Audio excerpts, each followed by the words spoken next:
CBS Radio Mystery Theater presents...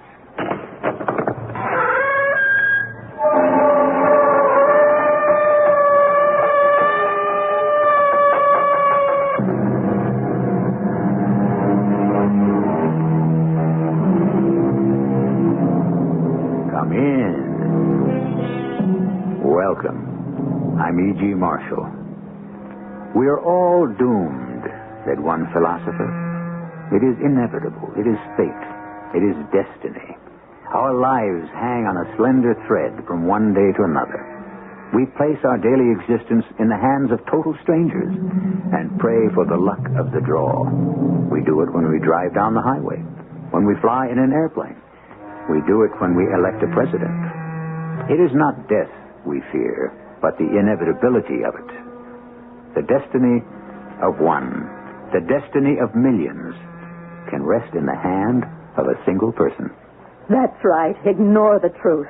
Go make your report. Tell them a lie. Dr. Baylor, it's all in your mind. You can't allow this project to continue. It's flawed. It's dangerous. There is only death. You alone have the power to stop it. You're talking insanely. You fool. Are you also blind? We will be destroyed, and you are the only one with the power to save us.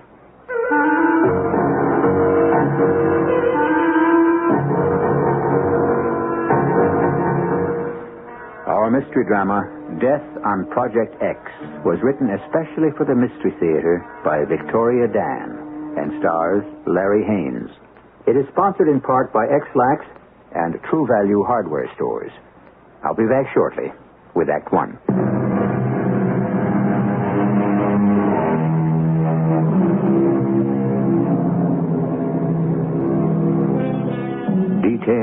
Details. In the infinity of government bureaucracy, have you ever wondered about those workers whose job it is to look after the tiny pluses and minuses, the supposedly insignificant paperwork that maintains the order of our society? For them, the sum total of any of our lives is written on a slip of adding machine tape. This is in no way to demean those who pursue these rather thankless back-office careers. But even the dullest of jobs is never totally predictable. And obscurity can often end with a call to the front desk. You're probably wondering why I sent for you, Jenkins. Jenkins is on sick leave, sir. I'm Hughes. What happened to Krebs? Transferred to another department, sir. Well, what about... Haggerty retired last month. Hughes, huh? Mm-hmm. How long have you been with the Project Planning Office? 5 years. And, of course, you've served on the review board before? No, General. No? You worked for the planning office all this time and you've never gone on a field inspection? No, sir. Well, then how can you possibly be acting assistant director? Seniority, sir. What was your previous position? Until last week, I was supervisor of accounts and records. Accounts and records? No. You won't do. You won't do it all. Hello, Haskins. General Glynn here. What do you mean sending me this Hughes fellow? He has no experience. What? Are you sure?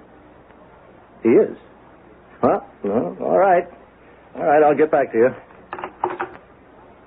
This is incredible, Hughes, but according to the director, you're the only available staff member familiar with Project X. Yes, sir. The accounting section is acquainted with every detail of every project. Well, let's hear what you know, Hughes. Yes, sir. Project X, filed under Category 723, Miscellaneous Research, Secret, Type D, Defense. Total expenditure to date, $1.87 billion. Location, 1/2 mile underground. Craig installation. Personnel, 89 men, 43 women. That's enough, Hughes. You certainly know the raw facts, but knowledge is no substitute for experience. No, sir. This department is overextended. Just find us an excuse and we'll drop Project X. Drop Project X, sir? Or Project W or V or whatever we find sufficient grounds for termination. General Glynn, what would you call sufficient grounds? Bad morale for one and misuse of funds for another. Yes, I'm sure you could spot that particular one, Hughes. And, of course, there's also the high-risk quotient. Now, in other words, you have reasonable doubt that adequate safeguards exist to ensure a margin for error. Well, I'm supposed to be able to determine that, sir. I'm no scientist, sir. I'm an accountant. Hughes, I've got my hands full as it is. General, the responsibility. I mean, I've never... I know that, Hughes. And you know that. But so help me, don't you let them know it's your first assignment.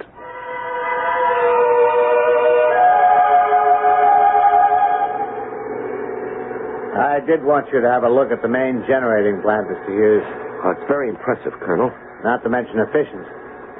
As the project's chief power source, it can't be beaten for maximum utilization of fuel anywhere. Yes, I've seen the figures. Mr. Hughes, I just want you to know that the Project X staff is completely at your disposal. I appreciate your cooperation. Yes, that's it, cooperation. The research we're doing here at X, it's at least important enough for a little common courtesy. I'm sure you've run into some real belligerent types on other inspections, haven't you? Yes, I have, certainly. If we're finished here, I'd like to take you on to the primary testing facility. This, of course, is the main lab. You won't find another as well equipped in the entire country. At a cost of nearly $67.2 million, I should think not. You certainly know your figures. Well, details have always intrigued me, Colonel. Facts, figures, these things are the black and white. They are the ultimate indicator of success or failure. You sound just like an accountant. Well, you might say I'm interested in seeing the financial outlay for this project is justified by its progress, Colonel. In other words, the boys at the planning office still want to know if they're getting their money's worth. Well, I assure you, Mr. Hughes, at Project X, you certainly are. By the way, I'd like you to join me for dinner. If you have no other plans. Thank you, Colonel. I'd be happy to. Memo to General E.F. Glynn. My first day at Project X. Record most favorable first impression. Project director extremely cooperative. Facilities well planned and in good order. Staff efficient and congenial. No evidence of any morale problems. Come in. I said come in. Oh, that's strange. Nobody's there. Wait a minute, what's this? That's a note. Who'd write me a note? Let's see. Beware, the end is near.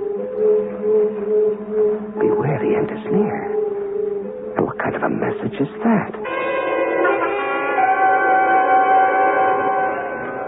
You say someone slipped the note under the door to your quarters? Yes, that's right, Colonel. Strange. Colonel, do you have any staff members here who might be a little unstable? Mr. Hughes, our people are carefully screened to avoid just that. Over 130 men and women engaged in top-secret defense research, constantly under stress, and there are never any difficulties? Well, of course, we're human. Occasionally, some of our people experience depression, fatigue, but it's normal. And you say there's no morale problem? Here? No, not at all. I'm sure even you noticed how well our people seem to work together. Do you have any conception of how crucial our research is? Do you think I'd risk it all on demoralized personnel? Well, Colonel, sir, I merely inquired. I wasn't insinuating. I told you we have nothing to hide. We're an open book. Then you won't mind if I paid a visit to your infirmary? Of course not. I'd like to meet your staff psychiatrist. Staff psychiatrist? Yes, I just think a brief talk would clarify things for me, Colonel. I'm sure there are no real problems, but I pride myself on being thorough.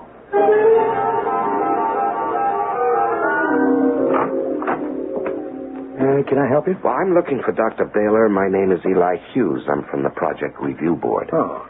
You must be Dr. Hillary, the Project Medical Director? Yeah, that's correct. You have an unusually high efficiency rating, Doctor. Yes, I do what I can. Well, I wanted to speak with Dr. Baylor concerning cases of fatigue. Fatigue? Well, according to the Colonel, the only personnel problems here stem from sheer physical exhaustion. Well, I'm sorry, Mr. Hughes. You'll have to come back when Dr. Baylor's available. Well, maybe you could tell me, Dr. Hillary. Well, I'm afraid not. I am rather pressed for time. In other words, you don't wish to cooperate with an official government inspector. Mr. Hughes, don't try to pull rank on me. This is your first time out. That's not true, Doctor. It is written all over you. You don't even understand what we're all about here, now do you? Well, I most certainly do. You don't know anything. Adrian. Hello, Dr. Hillary. Who is the man?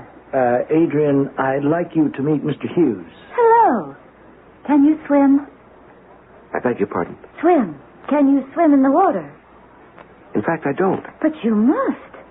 We're going to be with the fishes, so we must know how. Isn't that so, Dr. Hillary? Yes, Adrian, that's true. Doctor, what is she talking about? I didn't mention the seahorses. We're going to be with the seahorses, too.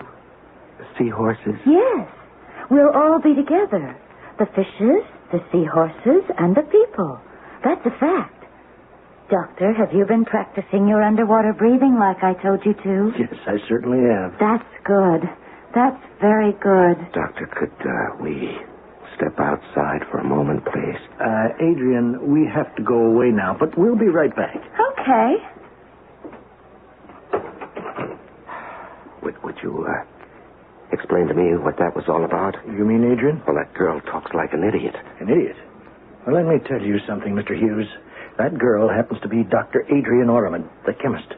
That girl? Yes, assistant to Professor Shoup, the man behind the X Factor. Oh, I don't understand. What happened? Well, a few weeks ago, she just snapped. Just like that? Yeah, I'm no psychiatrist. I'm a surgeon. But I can tell you this. She was very dedicated, a perfectionist.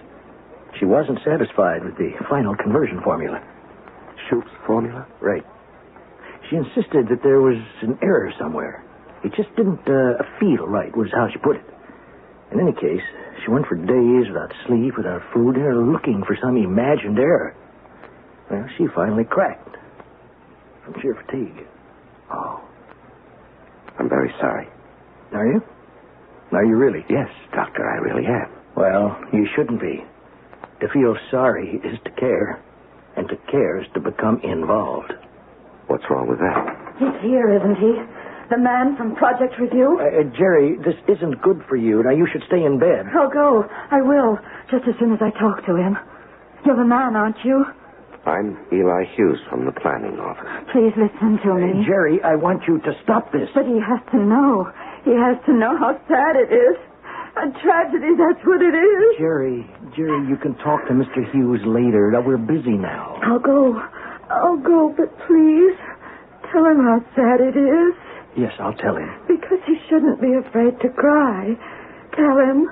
Make him see. He'll cry, too. Yes, Jerry. Because it's so sad. Dr. Hillary, that woman is crazy. Yes, I know. That's all you can say? What else can I say, Mr. Hughes? I've already told you. Yes, I know. You're a surgeon, not a psychiatrist. Well, what does the project psychiatrist have to say about this? Mr. Hughes, Dr. Jerry Baylor is the project psychiatrist. The Bible says, "Physician, heal thyself." Obviously, we have just met the perfect example in Dr. Baylor. If this woman is the resident psychiatrist, what can we expect from her patients? Are the lunatics indeed running the asylum?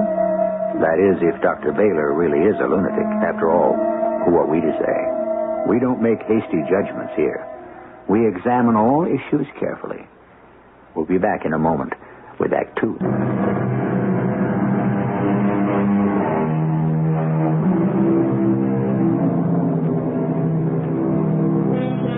For the past 5 years, Eli Hughes lived a carefully ordered life in an adding machine world where 2 plus 2 always came out 4.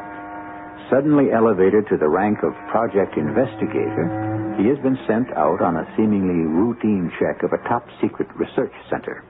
And he must make a judgment based on only 2 things: experience and instinct. Lacking the first, we can only hope he has a little of the second. Instinct, that subliminal sense that tells us something is wrong. Colonel, what I want from you is an answer. An answer to what, Mr. Hughes? That woman I met just 10 minutes ago in your infirmary. According to my records, she's still on salary as a full-time staff psychiatrist. I'm aware of that. Well, then perhaps, Colonel, you can explain to me your reasons for not reporting this situation. Mr. Hughes, what do you really know about Project X? I'm acquainted with all the facts. Oh, I'm sure you are. You know the statistics, what we spent. What do you know about us? What are we doing here? You're doing research. What kind of research? Complex research for the defense program. Do you know the nature of the research? Yes, you're developing another weapon. No. Not just another weapon. The ultimate weapon. This weapon will render all others obsolete. Yes, I've heard that before. No. This is the highest level of achievement we can ever hope to reach. Nothing will be as sophisticated. X is capable of destruction on a level that is incomprehensible. Colonel, I was talking about Dr. Baylor. So am I. The X factor is the cause of Dr. Baylor's breakdown. Let me explain. There are over 130 men and women working on this project. They have actually constructed a device which, if ever put into operation, could obliterate an entire country in a matter of moments. Moments? Well, I don't see what this has to do with... Let me finish. Our people are working on the ultimate weapon. Can you imagine the moral and ethical implications? The guilt resulting from association with the most devastating weapon ever built by man? Dr. Baylor worked around the clock with some of our people. She listened. She cared. Unfortunately, she had no one to discuss her own doubts and guilt she had absorbed from others. The strain was too much. You mean she broke from the pressure? That's right. And so you understand why... Yes, I'm sorry, Colonel. I had no idea, but... Still, this must be reported.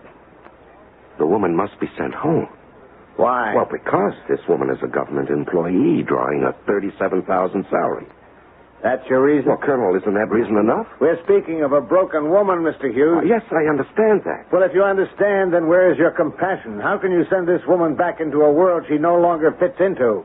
A record forever ruined. I can't help that. At least here, she does no real harm. That woman is harmless? Absolutely. She still has the delusion that she's helping her fellow workers. She feels useful. Would you take that away from her? Well, I'm not trying to. I mean,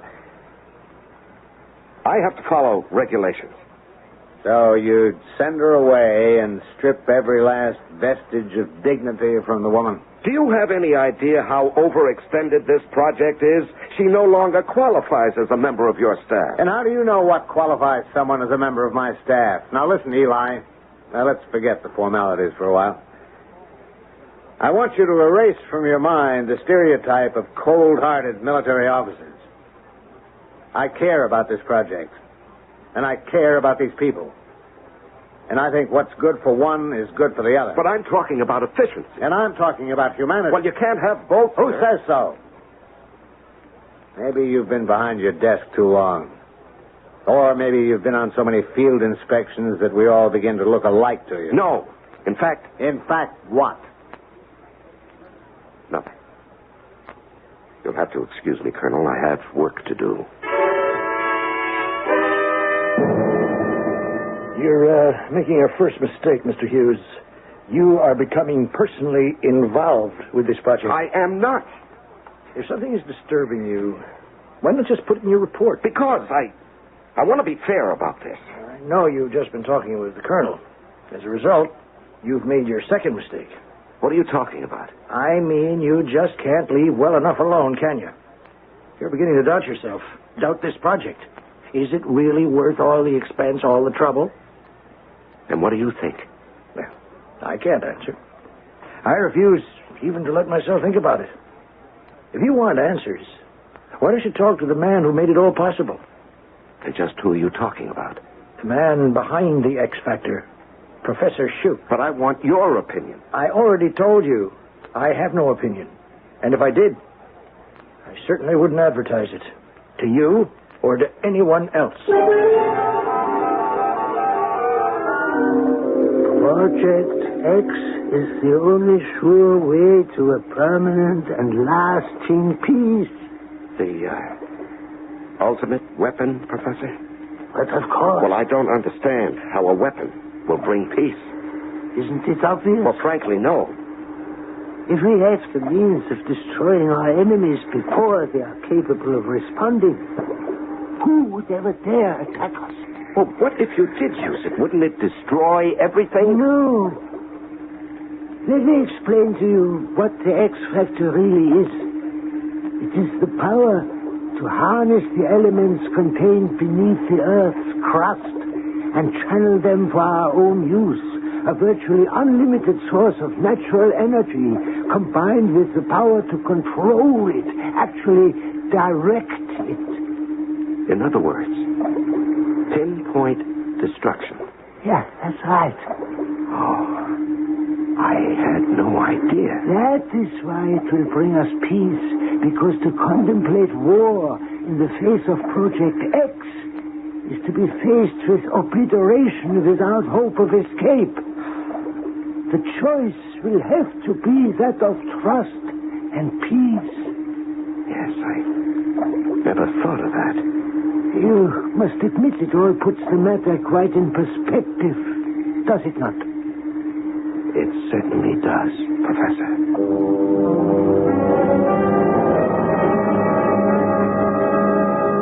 So you'll be leading us tomorrow, Eli. Yes, Colonel. I thought about what you said about Dr. Jerry Baylor. I'm not going to make any mention of it in my report. It's not necessary to the case. Thank you. As far as I'm concerned, if you consider Dr. Baylor to be a member of the Project X staff, I won't dispute it. What brought about this sudden change of heart? Colonel, I am not a man affected by sentimentality. Oh? My primary interest is saving the government unnecessary expense. As a full-time staff member, Dr. Baylor receives a yearly salary of $37,500. If, however, she were discharged from her position here and put into the care of the Army Medical Center, annual cost for maintenance and therapy would approximate $52,000, not to mention the monthly stipend to her dependents, bringing the total expenditure per annum to well over $63,000. Keeping the doctor on at Project X will be a savings to the government of $26,500. You're very efficient, Mr. Hughes. I try to be.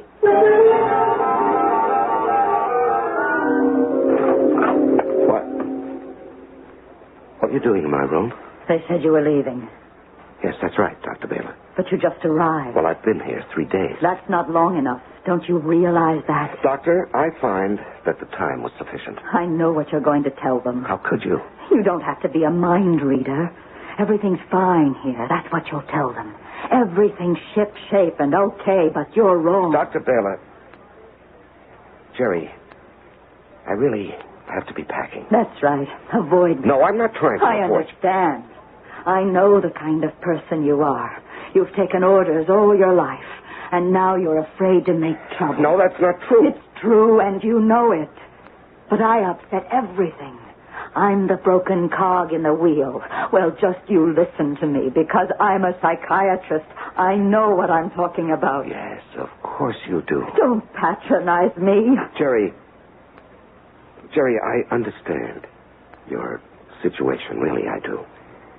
In fact, I think you're quite a remarkable woman to have endured what you have, but I have already filed a primary report, and it's time for me to leave. But you can't go. Not until you see the reality. The reality of Project X. You can't permit it to continue. I had doubts about the usefulness of this research myself, but then Dr. Shoup explained it to me, and it does make sense. Shoup is out of his mind. He is out to destroy us all. How can you say that? He's a believer in peace. You're wrong. He wants to destroy us, and he will, unless you stop him. Jerry, believe me, what you're going through now is due to fatigue. You've been stretched to the limits of exhaustion. You fool. Are you blind? Destruction is near.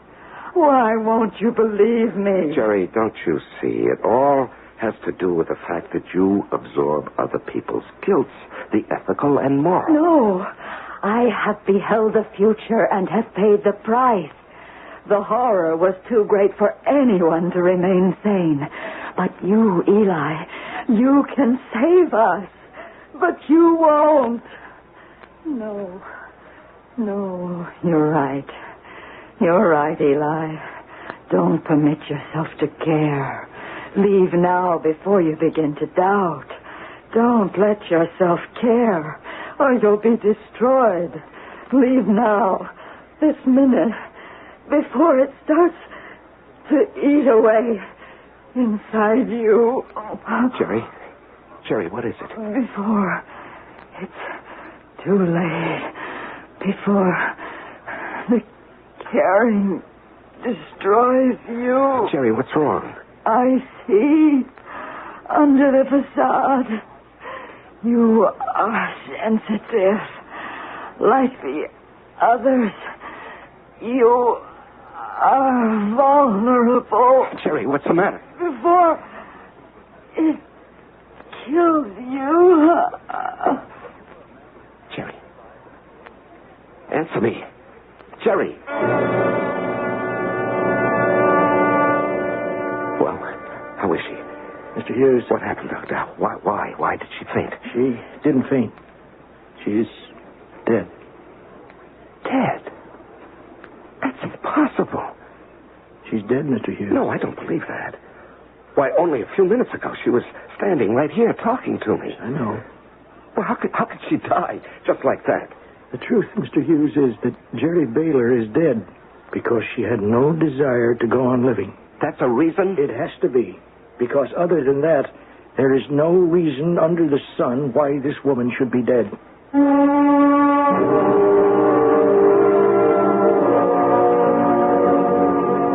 The road to resolution starts with doubt. The best way home's the farthest way about. So said the poet. Doubt. It begins as a wispy thread of curiosity. It would have been so simple, so easy to have gone back and declared that all was well at Project X. But now doubt, the ultimate weapon of man's own conscience, has been planted inside the practical, well-ordered mind of Eli Hughes. And that is going to prove very unfortunate for him when I return with Act 3.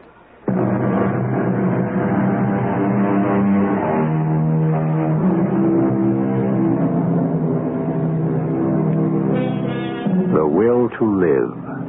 There is no power on earth quite like it. And even doctors are at a loss to explain the most critical patients whose sheer tenacity brings them back from death's door. Conversely, many people believe that there exists also the will to die. But what about Dr. Jerry Baylor? Could we say then that she actually died of despair? Of some terrifying vision? This woman should not be dead. The fact still remains, Doctor, that she is. Now, there has to be some sound medical explanation. There always is. All right. Her heart stopped beating, so she died. In fact, though, she wanted to die, so her heart simply stopped beating. Now, do you understand the difference? No. Life was an utter torment for Jerry. Each day became more and more difficult to face. Visions of total annihilation. She was firmly convinced that it was actually going to happen. The thought was unbearable. How are you going to list her death? Natural causes? What else can I say? That's how I recorded the other two. Other two? What other two? Yes. This is the third death we've had here in the past 6 months. Well, I wasn't informed of any deaths. Yeah, that's correct. Now that you bring it up, they occurred away from the installation on 2 staff members who had recently resigned from the project. Officially, they were no longer connected with Project X, although I consider the deaths to be work-related. How did they die? One in an accident, the other cardiac arrest. Both had previously been under the care of Dr. Baylor. I see. Doctor, would it be possible for me to look through Jerry Baylor's office? I thought you were leaving, Mr. Hughes. Not just yet.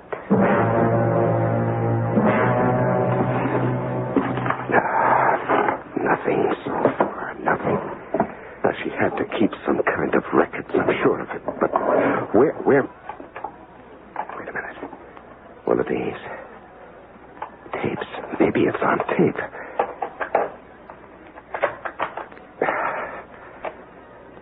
Tape 3. Received news today of Dr. Vanetti's death. The second death in under a month. There must be a correlation. She did put it on tape. Well, maybe now I can get some answers. In conclusion, both of the deceased scientists had the following in common. They worked in the same lab. They both had previously expressed anxieties to me connected with the safety of Project X. Both admitted to an overwhelming sense of doom. Both had unusually high sensitivity ratings. Sensitivity ratings? Now, what can she mean by that? It's sort of an unofficial scientific term, Mr. Hughes. A sensitivity rating is a scale that Dr. Baylor used to classify the intuitive nature of her patients. Now, she believed that some people have a greater sensitivity to stimuli than others. Now, she was almost afraid to use the words extrasensory perception, but she believed that some people have a kind of antennae that enables them to detect danger present in any everyday situation. Oh, a kind of sixth sense, Doctor? If you go along with her theory, I guess you could call it that. Well, that would explain what happened to those two scientists, and even Dr. Baylor. Well, you can believe that. I don't. I just think that what happened to the three of them, like what's happening to Adrian inside that room there. Some people can't cope with stress. It's as simple as that. I don't know, Doctor. What about this girl, Adrian? You met her. She cracked after Jerry was no longer able to function as staff psychiatrist. Well, maybe there's a connection somehow. I'd like to talk to her again. Well, if you want, Mr. Hughes, but I really don't think it's going to give you any answers. Unless, that is, you already have one in mind. Hello, Adrian. Oh, hello. Do you remember me? You're Mr. Hughes. You can call me Eli. Okay. Eli, have you learned to swim yet? No, but I will. You better hurry up. You don't have forever, you know. Yes. Adrian, did you know a man named Dr. Vanetti? Who? Dr. Vanetti. He was a chemist like yourself. Both you and Dr. Vanetti came to work at X around the same time. Dr. Vanetti? Yes, he worked alongside you and Professor Shoup. Professor Shoup? Yes, that's right, Adrian. Now, maybe you can tell me about Dr. Vanetti. No, I don't want to. All right. I don't want to upset you. Do you see these figures, Professor Shoup? What are you talking about? Do you see our calculations, Shoup? You've made a mistake. Why won't you double-check your figures against ours? Professor Shoup, why are you so stubborn? Your calculations are off. What calculations? I can do a backstroke and hold my breath underwater for almost 1 whole minute. Adrian, what calculations are you talking about? I don't want to talk to you anymore today. You're too serious. I hope you don't mind me disturbing you, Professor Shoup. Oh, of course not, my boy. Now, you were asking me about Dr. Vanetti and poor Adrian. Yes. Did you all, how do I put it tactfully? Did you all get along well? Very tactful, my boy, but unnecessary. In fact, the three of us got along famously. Just famously we did. Well, the reason I'm asking you is because Adrian mentioned something to me about some calculations being off. Oh, poor Adrian. She was so very distressed about Dr. Vanetti. They were very close, I understand. In other words, there are no calculations. Well, certainly there are. The calculations on my conversion formula. We start testing next week, and I'm very excited, and so is the Colonel. I take it that Dr. Vanetti disagreed with you on some of your figures. No, he certainly did. But I set him straight quickly. Yes. Professor, who double-checks you? Everything is double-checked by the most qualified member of this staff. Me. You're joking, aren't you? Mr. Hughes, I double-check myself. Now, on along. I have got work to do.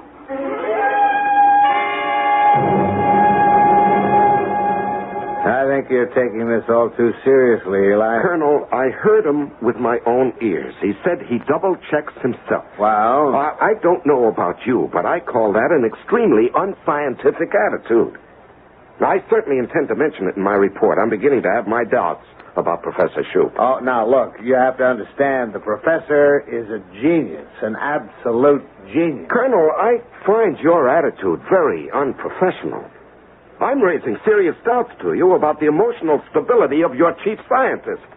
Now, how can you just dismiss it with a shrug of your shoulder? Because, well, it's this way, Eli. We're testing X on a very small scale next week. And as a favor to me, I'm asking you to let this all ride until after the test takes place. Now, you're not serious. Now, what if Dr. Raymond Vanetti and Dr. Adrian Oramad were right and the professor was wrong? That, Eli, is extremely unlikely. Well, I'll go along with that, Colonel. The question is, can you afford to take that chance? So you're going away? Adrian, I wanted to thank you. Thank me? Yes, you helped me make a very important decision. I'm going to make my report today, terminating Project X. Terminate? It means that Professor Shoup won't be able to carry out the testing next week. I thought it would make you happy to hear that. Eli, you can't stop it. It's too late. No, it isn't. You can see it, can't you, Eli? You're one of us. I can see that. One of us? You have it. The sensitivity. You know what's going to happen. The miscalculation in the conversion formula will set off a disastrous chain reaction. Adrian, I already told you I'm going to stop the test. No, they'll stop you. They won't let you. Goodbye, Colonel. I'm glad there are no hard feelings. Not really, Eli. We do have a full week before the test. Something might always come up. The last word does belong to the general. Well, I'm sure the general will support my findings. Perhaps, Eli. But when he hears the results of our testing, I don't believe he will. Well, you'll be shut down long before the testing, Colonel. Eli, we can't be closed until you make your report. In case you forgot, Colonel, I'm leaving today. Not really. What are you talking about?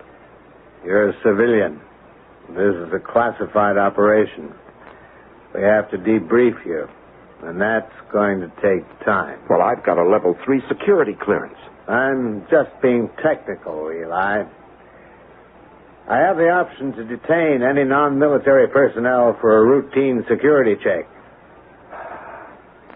How long will this check take? Exactly 1 week. 1 week? Well, that'll give the professor time to begin his tests. It will? Colonel, this is deliberate. It is. But you can't. I mean, you can't carry on those tests. If the calculations are even slightly off, there'll be a terrifying chain reaction. You're dealing with the forces of nature. We're talking about cataclysm. Unleashing the violence from beneath the Earth's crust, the elements raging uncontrollably. Eli, I think you've been taking this all a bit too seriously. You think I'm crazy, do you? Maybe I am. Maybe man wasn't meant to foresee his own destruction. But it will happen, Colonel, unless I stop it. Only I have the power to stop it, and I must, or else we perish. Civilization will perish. And I must go at once and make my report. Eli, you're not going anywhere. Not for a long, long time.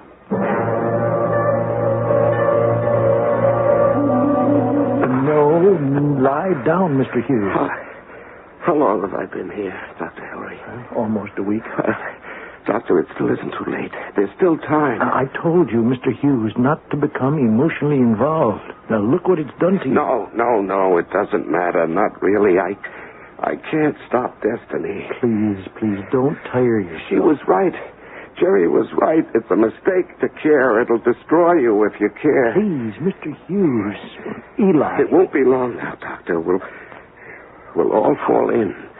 Down to the bottom of the ocean. Back to the fishes. Well, rest now. The fishes and the seahorses. General Glynn? Yes, come in, Corporal. I want you to take a letter to the director of Project X. Ready, sir. To the attention of Colonel Lilly, Project Director. Sir, in lieu of a progress report from investigator Eli Hughes, our secondary review committee has voted to send a replacement sometime in the following few weeks. In the interim, as Project X poses no immediate threat to the safety of this country, permission is hereby granted for you to continue with your research. Signed, Major General E.F. Glynn, Commander-in-Chief of Military Forces, Atlantis.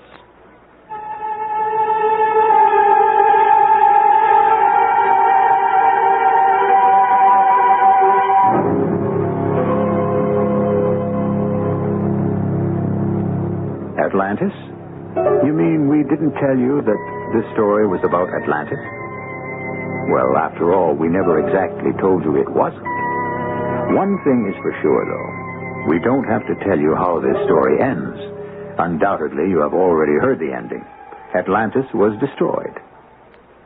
I'll be back in a moment.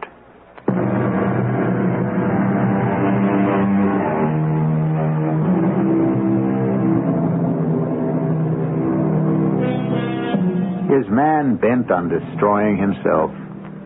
This story was offered merely as a fable to make you think and wonder. That's what this program is all about. To expand the imagination, heighten the senses, tantalize the curiosity. Was there really an Atlantis?